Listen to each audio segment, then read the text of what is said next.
niya. Anyway, Toastmaster Joey, you started with, I like your introduction. How you became a lawyer. I like it. But you just stopped there. Why did you like, rather, the introduction?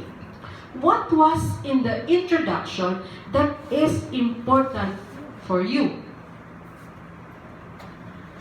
So, you have to tell me something in the introduction.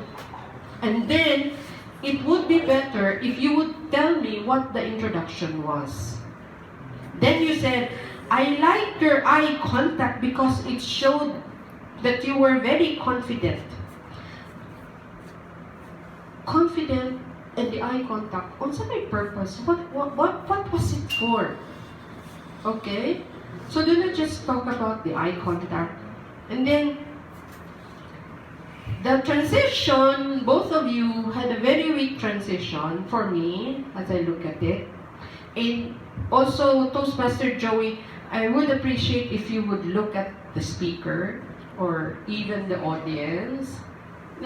Connect yourself to the audience. Let me see that what you're going to tell me is not just for the speaker, but also for me as part of the audience.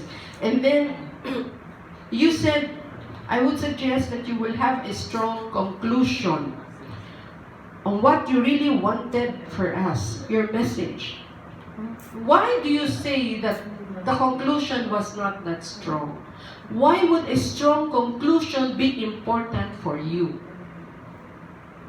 So, do not just tell me, again, ako ha, as an audience, part of the audience, that there should be a strong conclusion. What is the strong conclusion for? Why should you tell me to make a strong conclusion? Why are you telling the speaker you should have a strong, it would be good if you come up with a strong conclusion. Okay? Toastmaster, Mr. Butuan, I don't know your name. Gilbert. O kanino man si Ma'am taga-Butuan ka, di Mr. Butuan. Okay. You backed up that quote with the one of Shakespeare's when you said you did too much ado about nothing is doing nothing is nothing. Then you cited 3 points. 1, I saw that confidence based on your answer on an experience. Then tell me what was the experience.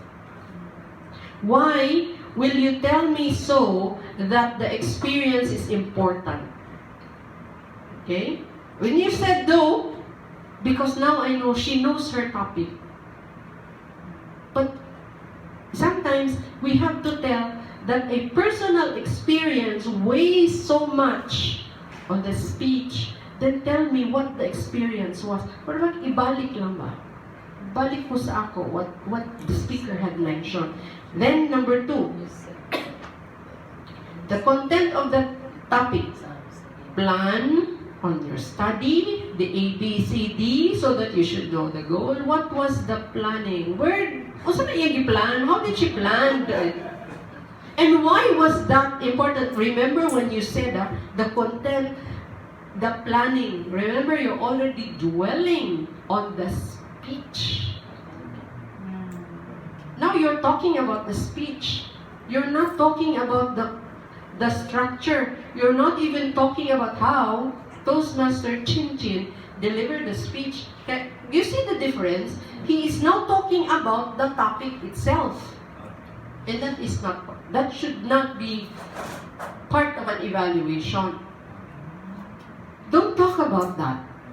Okay? And then 3rd, you said you wrap up the speech with conviction. How can you tell me that it was wrapped up with conviction?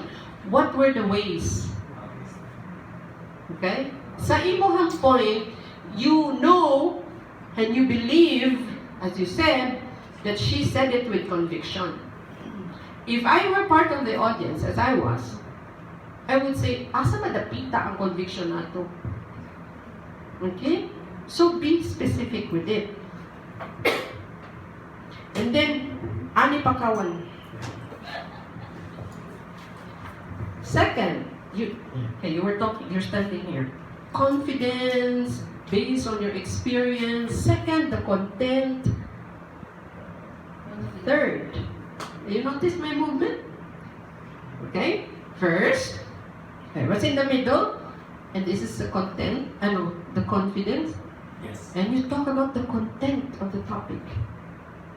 You plan the study. And then you did not realize you were moving backward. Third, okay? Stricto kayo, San Miguel, we're very strict on that. The moving forward, backward, sideways, very strict. We're very strict with that. Mona si Mark, pag mag-practice na si Mark, dugay kayo may mahuman. Because we realize that backing can be sometimes be taken against you, but we learned that if the stage is small, there's a technique in backing. It's going sideways. Correct. You go Kung gamay ang sideways with imong- a little step Yes. backward. Oh. Imong obvious magud kaayo ka ganihan. You really moved a step backward. So if you want to say something, hinahinay lang ka. I'm moving slowly, but it's backward. Pero dili siya obvious. Okay? And then there's one thing, which you noticed also, which I also noticed while Toastmaster Chinchin was talking. When you said, Toastmaster Chinchin, while you were talking, you're doing this with your hands, and then the feet. Now, if I were part of an audience and I were blind, how do I know what you were talking about? Huh? Butako ha, butako. Okay, everybody, you close your eyes and I will say, Toastmaster Chin Chin, while you were delivering your speech, you were doing this with your hands. Makakita mo?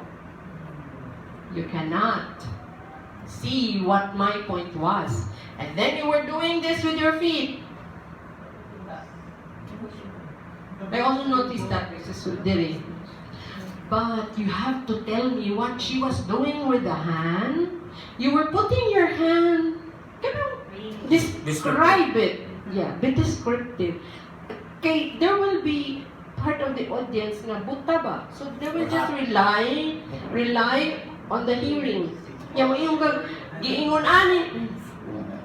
How did she do it? What was distracting to you? Correct. That's what I'm trying to say as well. We need to be careful with the word distracted because it's different when you say that you can improve it or you can enhance your word more by maximizing your hand gestures. Because how can you be distracted by someone who is just standing there? You might not be distracted at all, pero you just want it to be improved. Yes. It might not be a distracted, the right word, but maybe you can emphasize. Yes. Because I remember that you said, when you are doing like this, I was distracted. How can you be distracted by someone standing? But maybe you can say na you could have emphasized your words more had you moved from one point to another. Yeah. A good point. Very good point. Yeah. And then tell me, and then you said you could have put your hands down and you could have moved around.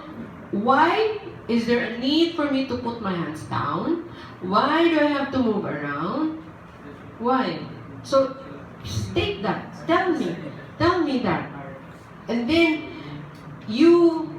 the way you wrap up your evaluation was you cited again the strength, the weakness, and the suggestion. Personally, to me, the summing up is already the motivational part. Motivation. Don't go back to what you have said Yeah. a few minutes ago. Kaya you will be eating up your time. Sayang ang time. Sayang ang time. Okay?